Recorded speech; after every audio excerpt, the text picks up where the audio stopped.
ಸ್ವಾಮಿ. ನಮಸ್ಕಾರ, ಸುವರ್ಣ ಫೋಕಸ್ಗೆ ಸ್ವಾಗತ. ಒಕ್ಕಲಿಗರ ಮಠಕ್ಕೆ ನೂತನ ಸ್ವಾಮೀಜಿ, ಮಠದ ಪ್ರಭಾವ ಶ್ರೀಮಂತಿಕೆ ಹಾಗೆ ಉಳಿಯುತ್ತಾ ನಿರ್ಮಲಾನಂದರು ಹೇಗೆ ಆಡಳಿತ ನಡೆಸ್ತಾರೆ? ಇದುವೇ ಹೊತ್ತಿನ ಸುವರ್ಣ ಫೋಕಸ್ ಗುರುಬಲ. ನಾನು ಗೌರೀಶ್ ಅಕ್ಕಿ.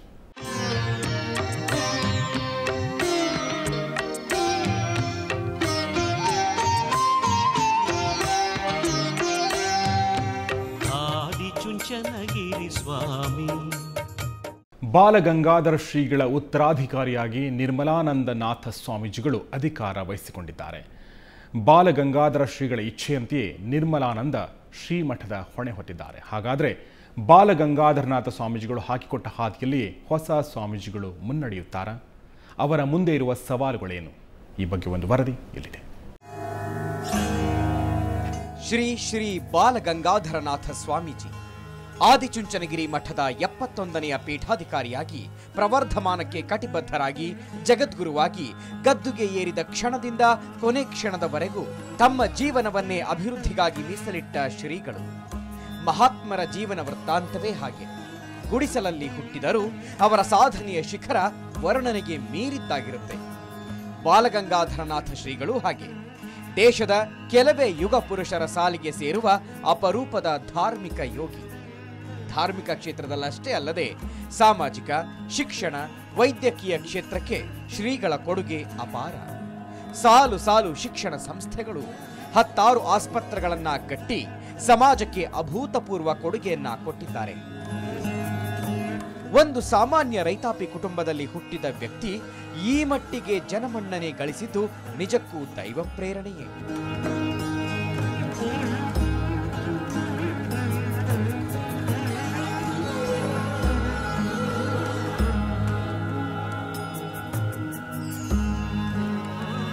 ಲಕ್ಷಾಂತರ ಜನರಿಗೆ ಆಸರೆ ನೀಡಿದ ಆದಿಶ್ರೀ. ಶಿಕ್ಷಣ, ವೈದ್ಯಕೀಯ, ಸಾಮಾಜಿಕ ಕ್ಷೇತ್ರದಲ್ಲಿ ಸೇವೆ. ಆದಿಚುಂಚನಗಿರಿ ಕ್ಷೇತ್ರದಿಂದ ನಾಡಿನಾದ್ಯಂತ ಕೋಟ್ಯಂತರ ಭಕ್ತರ ಮನದಲ್ಲಿ ವಿರಾಜಮಾನರಾಗಿರುವ ಶ್ರೀ ಬಾಲಗಂಗಾಧರನಾಥ ಸ್ವಾಮೀಜಿ ಹುಟ್ಟಿದ್ದು ರಾಮನಗರ ಜಿಲ್ಲೆಯ ಬಾನಂದೂರು ಎನ್ನುವ ಪುಟ್ಟ ಗ್ರಾಮದಲ್ಲಿ. 1968ರ ಫೆಬ್ರವರಿ 12ರಂದು ಸನ್ಯಾಸ ದೀಕ್ಷೆ ಪಡೆದು ಬಾಲಗಂಗಾಧರನಾಥ ಸ್ವಾಮೀಜಿ ಅಂತ ನಾಮಾಂಕಿತಗೊಂಡರು. ಬಳಿಕ ಧಾರ್ಮಿಕತೆಯತ್ತ ಒಲವು ತೋರಿದ ಶ್ರೀಗಳು ಅದ್ವೈತ ವೇದಾಂತ ಸಂಸ್ಕೃತ ಪದವಿ ಗಳಿಸಿದರು. 1974ರ ಸೆಪ್ಟೆಂಬರ್ 15ರಂದು ಆದಿಚುಂಚನಗಿರಿ ಮಠದ 71ನೇ ಪೀಠಾಧ್ಯಕ್ಷರಾಗಿ ಅಧಿಕಾರ ವಹಿಸಿಕೊಂಡರು. ಬಳಿಕ ನಡೆದದ್ದೆಲ್ಲ ಇತಿಹಾಸ. ಬಾಲಗಂಗಾಧರನಾಥ ಶ್ರೀಗಳು ಪೀಠಾಧ್ಯಕ್ಷರಾದಾಗ ಆದಿಚುಂಚನಗಿರಿ ಮಠ ಅಷ್ಟೊಂದು ಜನಪ್ರಿಯವಾಗಿರಲಿಲ್ಲ. ಸಾಮಾನ್ಯ ಸ್ಥಿತಿಯಲ್ಲಿದ್ದ ಮಠವನ್ನ ಉಚ್ಛ್ರಾಯ ಸ್ಥಿತಿಗೆ ತಂದು ನಿಲ್ಲಿಸಿದ ಕೀರ್ತಿ ಶ್ರೀ ಬಾಲಗಂಗಾಧರನಾಥ ಸ್ವಾಮೀಜಿಗಳದು.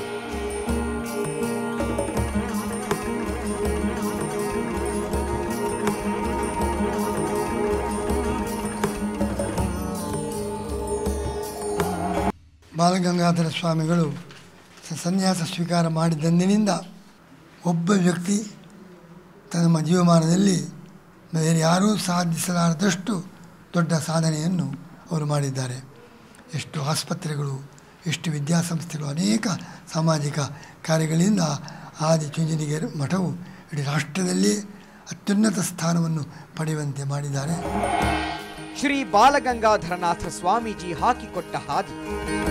ನಿರ್ಮಲಾನಂದನಾಥರ ಮುಂದಿರುವ ಸವಾಲುಗಳು ಏನು? ಹೌದು, ಅಂದು ಊರೂರು ಸುತ್ತಿ ಜನರ ನೆರವು ಪಡೆದು ಸಾಲು ಸಾಲು ಶಿಕ್ಷಣ ಸಂಸ್ಥೆಗಳನ್ನು ನಿರ್ಮಿಸಿ ಲಕ್ಷ ಲಕ್ಷ ಜನರಿಗೆ ವಿದ್ಯಾದಾನ ಮಾಡಿದವರು ಶ್ರೀ ಬಾಲಗಂಗಾಧರನಾಥ ಸ್ವಾಮೀಜಿ.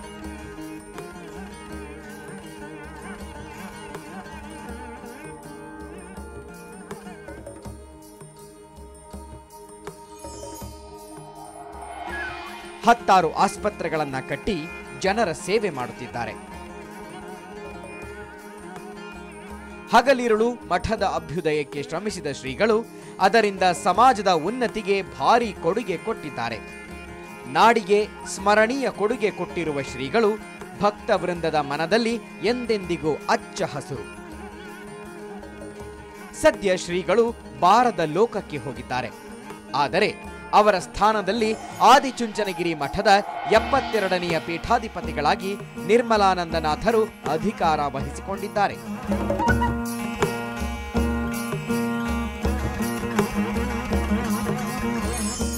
ಶ್ರೀ ನಿರ್ಮಲಾನಂದನಾಥರು ಹೇಗೆ ಆಡಳಿತ ನಡೆಸುತ್ತಾರೆ? ಮಠದ ಕಾರ್ಯದರ್ಶಿಯಾಗಿ ಸೇವೆ. ಶ್ರೀ ಬಾಲಗಂಗಾಧರನಾಥರ ಆರೋಗ್ಯ ಹದಗೆಟ್ಟಾಗಲೇ ಮಠದ ಕಾರ್ಯದರ್ಶಿಯಾಗಿ ಶ್ರೀ ನಿರ್ಮಲಾನಂದ ಸ್ವಾಮೀಜಿಗಳು ಜವಾಬ್ದಾರಿ ಹೊತ್ತುಕೊಂಡಿದ್ದರು. ಶಿಷ್ಯತ್ವ ಸ್ವೀಕರಿಸಿದ ನಂತರ ಶ್ರೀಗಳ ಆಪ್ತ ಶಿಷ್ಯರು ಎಂದಲೇ ಗುರುತಿಸಿಕೊಂಡಿದ್ದವರು. ಇದೀಗ ಬಾಲಗಂಗಾಧರನಾಥ ಸ್ವಾಮೀಜಿಗಳು ಮಾಡುತ್ತಿದ್ದ ಸಾಮಾಜಿಕ ಕಾರ್ಯಗಳನ್ನು ಮುಂದುವರಿಸಿಕೊಂಡು ಹೋಗಬೇಕಾಗಿದೆ. 500ಕ್ಕೂ ಹೆಚ್ಚು ಶಿಕ್ಷಣ ಸಂಸ್ಥೆಗಳು, 75,000ಕ್ಕೂ ಹೆಚ್ಚು ವಿದ್ಯಾರ್ಥಿಗಳು, 15,000ಕ್ಕೂ ಹೆಚ್ಚು ಸಿಬ್ಬಂದಿ, ಆಸ್ಪತ್ರೆಗಳ ಉತ್ತರೋತ್ತರ ಶ್ರೇಯೋಭಿವೃದ್ಧಿಗೆ ನಿರ್ಮಲಾನಂದನಾಥ ಸ್ವಾಮೀಜಿಗಳು ಪ್ರೇರಕ ಶಕ್ತಿಯಾಗಲಿದ್ದಾರೆ.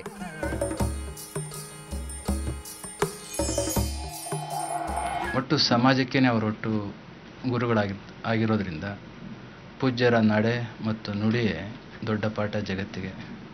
ಅವರು ಏನು ನುಡಿತಾ ಇದ್ರು ಅದೇ ರೀತಿ ನಡೀತಾ ಇದ್ರು, ನಡೆದ ರೀತಿಯಲ್ಲೇ ನುಡಿತಾ ಇದ್ರು. ಅಂತಹದ್ದು ಎಲ್ರಿಗೂ ಪಾಠ, ಹಾಗಾಗಿ ನನಗೂ ಪಾಠ.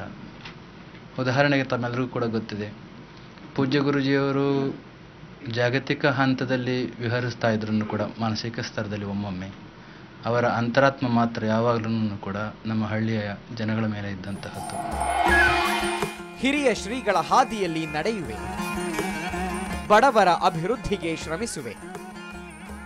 ಅನ್ನ, ಆರೋಗ್ಯ, ಶಿಕ್ಷಣ, ದಾಸೋಹಗಳಿಗೆ ಆದ್ಯತೆ ನೀಡಿದವರು ಶ್ರೀ ಬಾಲಗಂಗಾಧರನಾಥ ಸ್ವಾಮೀಜಿ.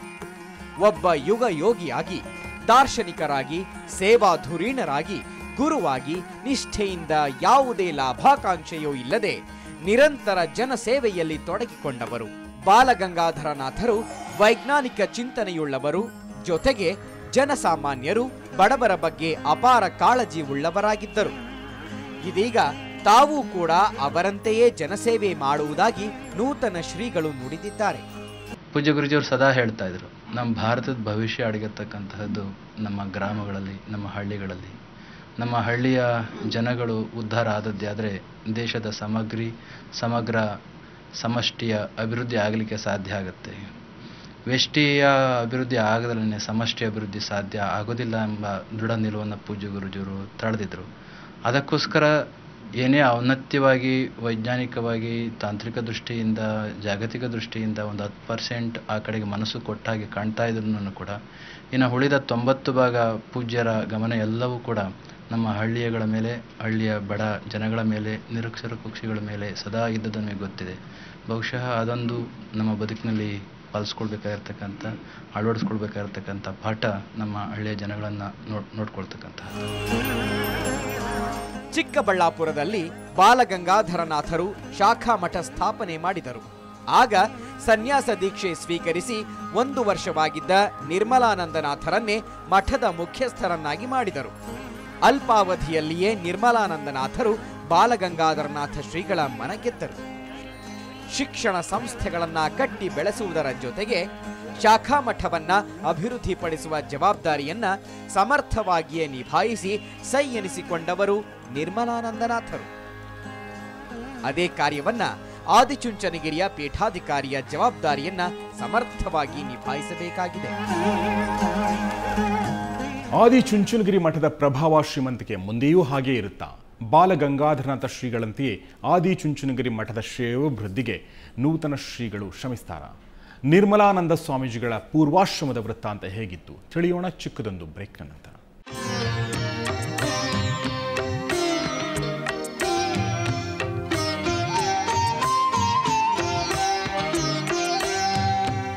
ಆದಿಚುಂಚನಗಿರಿ ಸ್ವಾಮಿ